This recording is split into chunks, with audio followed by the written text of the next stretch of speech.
Selamat datang di channel YouTube Rinda. Bantu like, komen, dan subscribe. Sahabat, lagi hits banget nih fenomena anak durhaka. Saat ini kita banyak mendengar dan menyaksikannya sendiri. Banyaknya kejadian anak menjadikan orang tuanya seperti budak atau pembantu. Anak sudah tidak lagi menghargai orang tua dan sudah tidak lagi memposisikan orang tua sebagai sosok yang dihormati. Di video kali ini, kita akan membahas anak-anak yang membangkang, bahkan hingga tega membunuh orang tuanya sendiri.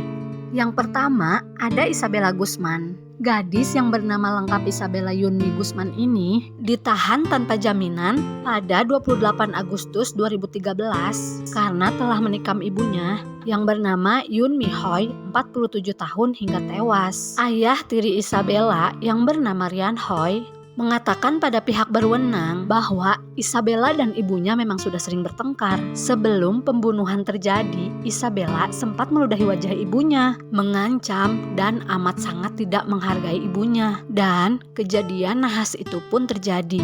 Ayah tiri Isabella mendengar suara gaduh yang berasal dari kamar mandi dan ia mendengar istrinya memanggil namanya. Ketika ayah tiri Isabella mencoba membuka pintu kamar mandi, tetapi Isabella menahan pintu kamar mandi dari dalam agar tetap tertutup. Melihat kejadian itu, ayah tiri Isabella, Rian Hoy, bergegas untuk menelpon 911 dan mengatakan kepada petugas operator bahwa istri dan anaknya ada di dalam kamar mandi. Kemudian ia mengatakan melihat darah yang mengalir dari bawah pintu kamar mandi. Ketika polisi tiba di rumah, mereka menemukan tubuh telanjang Yumin Hoy, ibu dari Isabella ini, dengan luka robek dan tusukan, dan dinyatakan telah meninggal dunia.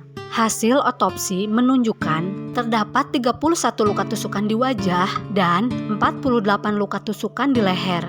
Kemudian pihak kepolisian mengeluarkan pernyataan bahwa Isabella Guzman mengalami gangguan jiwa. Kemudian Alberto Sanchez Gomez, pria berumur 26 tahun ini diadili di Spanyol lantaran membunuh ibu kandungnya sendiri dengan cara memutilasi lalu memakan sebagian tubuh ibunya. Alberto ditangkap setelah polisi mendapatkan laporan dari tetangganya. Terdakwa mengatakan kepada pengadilan Spanyol bahwa ia tidak ingat telah membunuh ibunya. Alberto dilaporkan menderita gangguan kepribadian serta kecanduan narkoba. Media Spanyol mengatakan bahwa Alberto pernah melakukan kekerasan kepada ibunya. Kemudian yang terakhir, ada 3 bersaudara dari Rusia. 3 gadis remaja di Rusia mengakhiri penderitaannya. Mereka membunuh ayah kandungnya yang selama bertahun-tahun telah melecehkan secara mental dan seksual. Pembunuhan itu terjadi pada 28 Juli 2018. Pengakuan dari ketiga gadis ini, mereka membunuh Mikhail yang tengah tertidur. Ketiga gadis itu menyerangnya dengan pisau, palu, dan semprotan merica hingga menimbulkan luka fatal di kepala. Demikianlah kasus-kasus anak yang hingga tega membunuh orang tuanya. Sebesar apapun masalahnya, amat sangat tidak dibenarkan jika membunuh jadi jalan keluarnya. Sampai jumpa di video selanjutnya. Semangat untuk sukses dan tetap rendah hati.